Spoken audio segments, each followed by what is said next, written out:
Hello students, welcome to Biology World. I am Priyanka Shuran. Today we will discuss the last topic of this chapter, that is DNA fingerprinting. जो topic है DNA fingerprinting somehow it relates with the biotechnology. ठीक है, इसमें biotech का कुछ ऐसे parts हैं, कुछ ऐसे प्रोसेसेस हैं जो बायोटेक्नोलॉजी में डिस्कस किए जाते हैं, तो थोड़ा सा समझने की कोशिश करना, क्योंकि अगर बायोटेक आपको अच्छे से आती है तो डीएनए फिंगरप्रिंटिंग बहुत ईजी टॉपिक है, लेकिन बायोटेक अभी आपने पढ़ी नहीं है तो इसीलिए क्या है कि थोड़ा सा आपको डिफिकल्ट लग सकता है, लेकिन अगर ध्यान से सुनोगे तो बहुत अच्छे से समझ में आ जाएगा।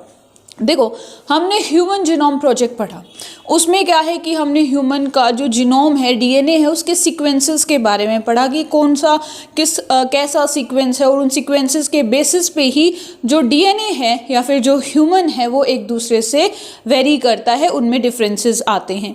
तो अगर किसी भी ह्यूमन का डीएनए अगर हमें चेक करना है, डीएनए की टेस्टिंग करनी है, तो वो प्रोसेस कहलाता है डीएनए फिंगरप्रिंटिंग, जिसको डीएनए टाइपिंग भी कहा जाता है। किसी भी कोई भी दो ऑर्गेनिज्म है या इंडिविजुअल्स हैं, तो उनका डीएनए हम लोग कंपेयर करते हैं, उनके डीएनए में कंपैरिजन होता है। किसके थ्रू होगा? डीएनए फिंगरप्रिंटिंग के थ्रू होगा। जो डीएनए अगर हमें मतलब कोई छोटा सा सैंपल भी मिल जाएगा डीएनए का, उससे भी हम किसी भी ऑर्गेनिज्म का डीएनए एक्सट्रैक्ट कर सकते हैं, चाहे वो सीमन है, चाहे वो हेयर है, या फिर ब्लड की बात करें तो उसमें अगर डब्ल्यूबीसी प्रेजेंट है तो उससे हम न्यूक्लियस से क्या है डीएनए को एक्सट्रैक्ट कर सकते हैं और उस डीएनए की स्टडी हम कर सकते हैं। तो अगर डीएनए फिंगरप्रिंटिंग की बात करते हैं तो सबसे पहले it was given by sir Alec Jeffrey in 1984। Very important. ठीक है, तो डीएनए फिंगरप्रिंटिंग का जो कंसेप्ट था वो किसने दिया था? Sir Alec Jeffrey. और अगर हम इंडिया में बात करेंगे तो डीएनए फिंगरप्रिंटिंग के बारे में किसने स्टडी किया था? Doctor V K Kashyap and doctor Lalji Singh. ये तीन नाम हैं जो डीएनए फिंगरप्रिंटिंग से जुड़े हुए हैं, sir Alec Jeffrey and doctor V K Kashyap and doctor Lalji Singh.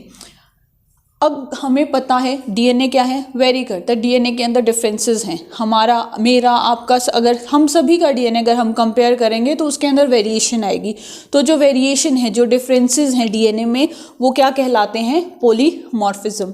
Polymorphism, ठीक है, उनमें जो वेरिएशन जो है डीएनए में, दैट इज पॉलीमॉर्फिज्म। अब ये वेरिएशन कहाँ आती है? ये वेरिएशन कुछ स्पेसिफिक लोकाई में आती है। ठीक है, डीएनए के कुछ ऐसे स्पेसिफिक लोकेशंस होती है जहां पर ये वेरिएशन आती है, और उन स्पेसिफिक लोकेशंस को जिन पे वेरिएशन आती है हम कहते हैं रिस्ट्रिक्शन फ्रेगमेंट्स। क्या बोलते हैं? Restriction fragments. पॉलीमॉर्फिज्म, डीएनए के अंदर डिफरेंसेस। रिस्ट्रिक्शन फ्रेगमेंट्स की वो डिफरेंस कहाँ प्रेजेंट है, कौन सी पर्टिकुलर, मतलब डीएनए का वो फ्रेगमेंट जो वेरी करता है, जिसके अंदर डिफरेंस आते हैं, that is restriction fragments. Next is VNTR, variable number of tandem repeats. तो ये क्या है? ये जो कुछ ऐसे न्यूक्लियोटाइड सीक्वेंसेस हैं, कुछ ऐसे न्यूक्लियोटाइड सीक्वेंसेस हैं जो क्या है, जिनके अंदर रिपीट होते रहते हैं, जो कुछ मतलब पर्टिकुलर ऐसे न्यूक्लियोटाइड सीक्वेंस जो बार बार रिपीट होते हैं, and that is known as variable number of tandem repeats. ठीक है, तो ऐसे nucleotide sequences short around 6 to 11, ठीक है, अगर हम उनकी जो नंबर देखेंगे दैट इज 6 to 11 ऐसे न्यूक्लियोटाइड सीक्वेंसेस होते हैं जो अगेन एंड अगेन क्या है, रिपीट होते रहते हैं, that is known as VNTR। VNTR को मिनी सैटेलाइट भी कहा जाता है, and these are discovered by, or the concept of VNTR was given by Sir Alec Jeffrey। तो तीन हमने यहाँ पे क्या है टर्म्स पढ़ी, पॉलीमॉर्फिज्म, डीएनए का डिफरेंस, जहाँ किस पे डिफरेंस आ रहा है, कौन सी फ्रेगमेंट पे डिफरेंस आ रहा है, जो वेरी कर रही है, that is the restriction fragment. अब जो वेरिएशन है, उस वेरिएशन का कारण क्या है? जो हाइपर वेरिएबल जो सीक्वेंसेस हैं या जो न्यूक्लियोटाइड सीक्वेंसेस हैं जो बार बार रिपीट हो रहे हैं, ठीक है, और उन्हीं रिपीटेड सीक्वेंसेस के कारण डीएनए वेरी कर रहा है, that is VNTR, variable number of tandem repeats. तो जो VNTR की पोजीशन और नंबर है, the number and position of VNTR, variable number of tandem repeats in the restriction fragment, is different for each DNA. बहुत important line है ये।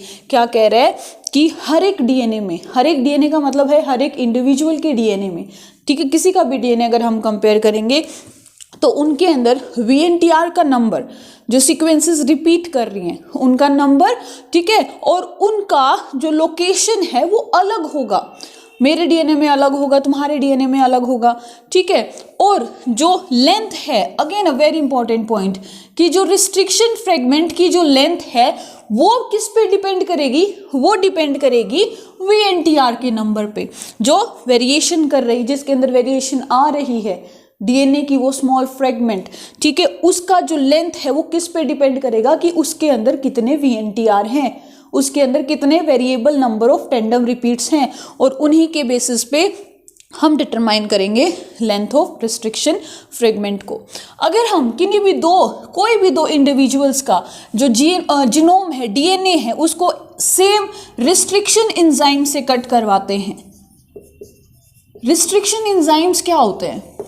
जो DNA को एक पर्टिकुलर साइट पे कट करते हैं। दो तरह के रिस्ट्रिक्शन एंजाइम्स होते हैं, एक exonuclease and second is the restriction endonuclease.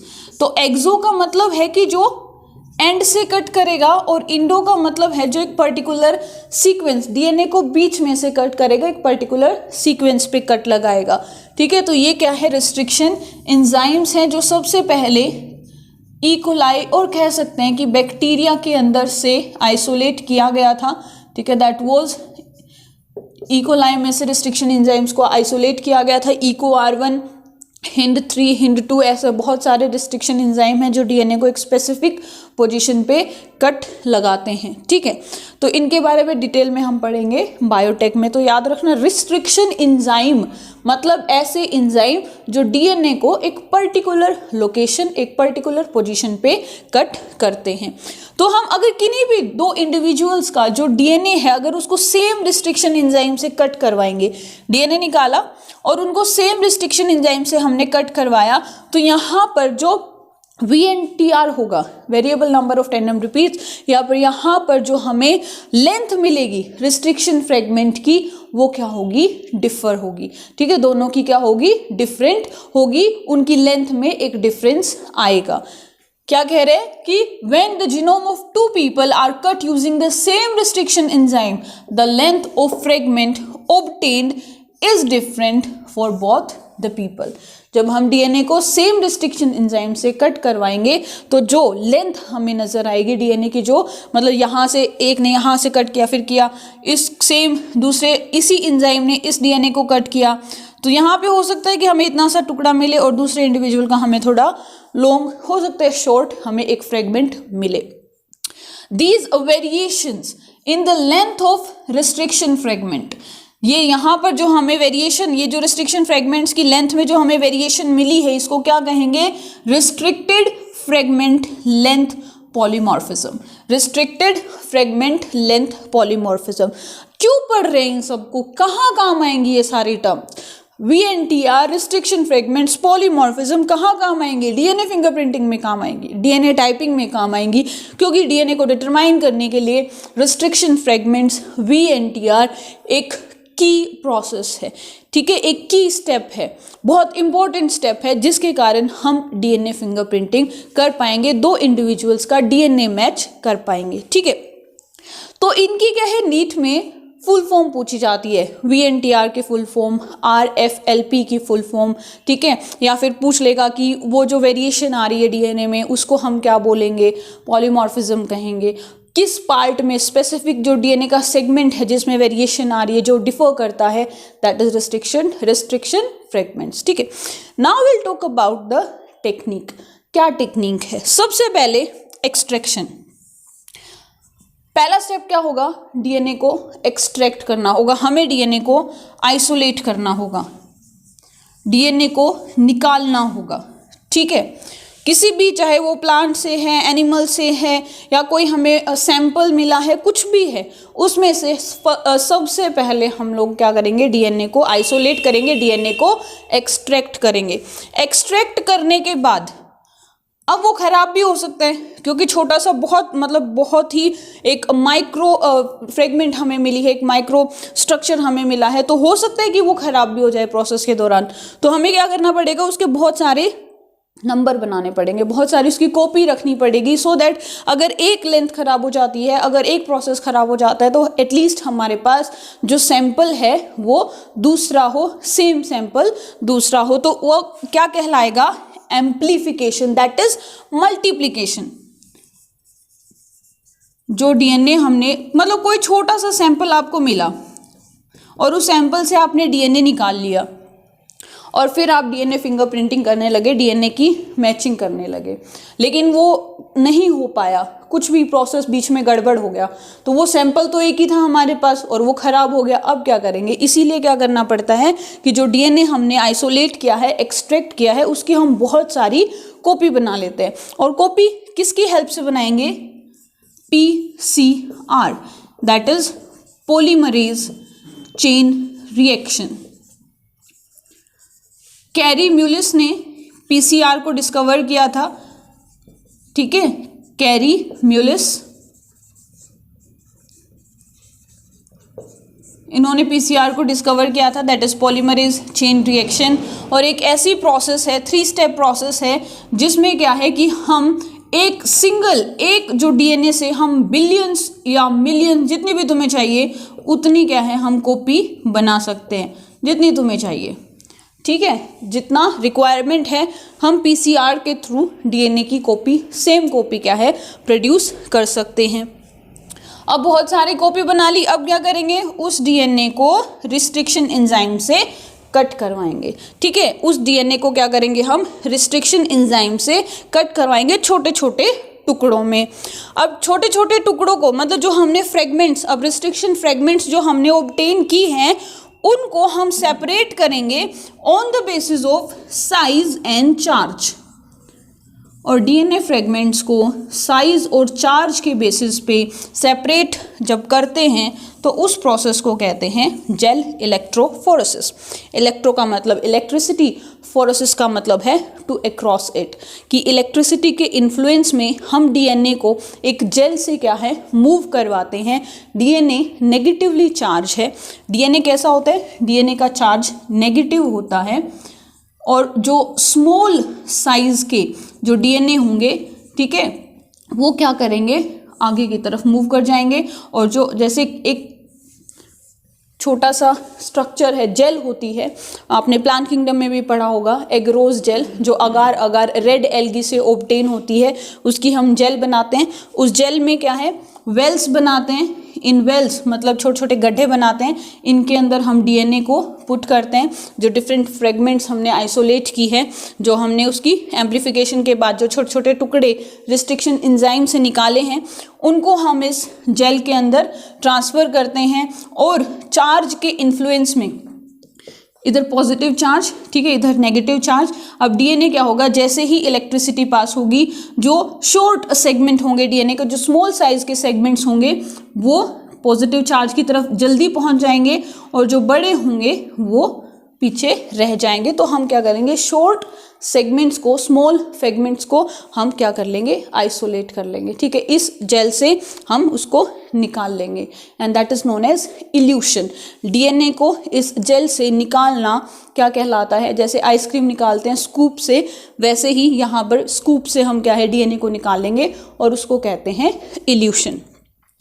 अब देखो, डीएनए हमेशा के लिए उस जेल में तो रह नहीं सकता, उसको क्या करना पड़ता है, उसको परमानेंटली फिक्स करना पड़ता है। और फिक्स किसकी हेल्प से करेंगे, कि जो एक शीट होती है, नायलॉन शीट, नायलॉन शीट, ठीक है, और ये कैसे एक इंक एब्जॉर्बर की तरह वर्क करती है।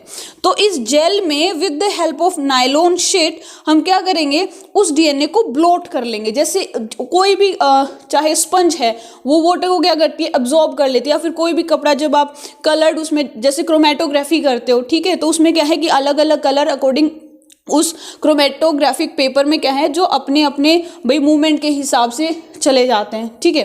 तो वैसे ही यहाँ पे जो नायलॉन शीट है, अब इस जेल इलेक्ट्रोफोरेसिस में हमने डीएनए को सेपरेट किया है, यहाँ पे नायलॉन शीट में क्या होगा, वो डीएनए एब्जॉर्ब हो जाएगा और उसके साथ ब्लोट हो जाएगा फाइनल, और इरिवर्सिबल होगा, हम उसको अब सेपरेट नहीं कर सकते, और इस प्रोसेस को कहते हैं सडन ब्लोटिंग। क्या बोलते हैं? सडन ब्लोटिंग, ठीक है। जेल से डीएनए को नायलॉन शीट पे ट्रांसफर करना क्या कहलाता है? सडन ब्लोटिंग कहलाता है। नेक्स्ट स्टेप क्या होगा, अब यहाँ पे जो हमने उस नायलॉन शीट पे डीएनए को ट्रांसफर किया है, उसको हम बाइंड करवाएंगे एक डीएनए प्रोब से, small fragment of DNA that is known as DNA probe, जिसके जो क्या होगा, रेडियो लेबल्ड होगा। अब ये रेडियो लेबल्ड जो डीएनए प्रोब है, ये क्या करेगा, now it will bind with the DNA that is present on the nylon sheet, and this is known as hybridisation. क्या बोलेंगे इसको, मतलब हमने हाइब्रिड्स बना दिए, उनको बाइंड करवा दिया, तो ये क्या कहलाएगा, हाइब्रिडाइजेशन।